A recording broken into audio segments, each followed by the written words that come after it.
Digital accessibility is really important in education because it allows all your students to access your lessons regardless of their own personal circumstances, what disabilities they have, or if their English isn't very strong.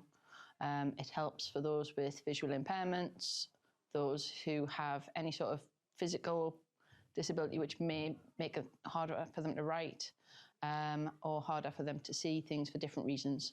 Without the technology that we've got in classrooms, we wouldn't be able to have as many students included. You would have a lot more small group work going on elsewhere, which makes the students feel quite isolated. I think part of the reason why there are so many barriers is due to lack of funding. If schools don't have the money to buy the technology, that can be a big barrier for them.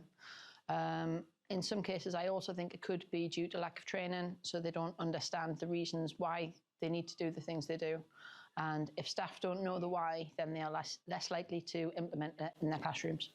Within school, we've had a lot of training on what we should be doing in class to make your lessons accessible. We've had training on which fonts are most clear to students with dyslexia, and we've done training on different colour backgrounds, which allows the font to be a lot more clear for those who struggle with it. We have some students who have got quite severe visual impairments. As a school, we don't like to give visually impaired students A3 blown up sheets because it makes them stand out in lessons. We use iPads in lessons, which allows the students to take photographs of their worksheets and zoom into the area that we're looking at.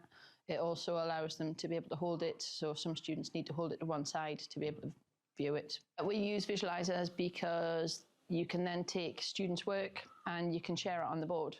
And with that, you can make it as big as you need to, and you can add filters to it if you need to, which make it easier for everybody to be able to see.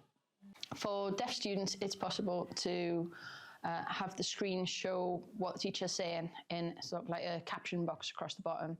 That does that in real time so that you don't need to have everything pre-prepared. Whatever you're saying can come up on the board so everybody's able to understand what you're saying in lessons. In our academy, we have got a very high number of different languages in lessons. So across the school, we've currently got over 30 different languages spoken by students. To support them when they first arrive, we've got iPads, which have got translation software on them. And this allows them to access your lesson from day one without the need to be taken out and worked with in smaller groups with a TA, as is done in some places. Anyone who's became a teacher wants to be able to reach all of their students in their classrooms. So by doing little changes to how you do things, it makes it so much more accessible to everybody.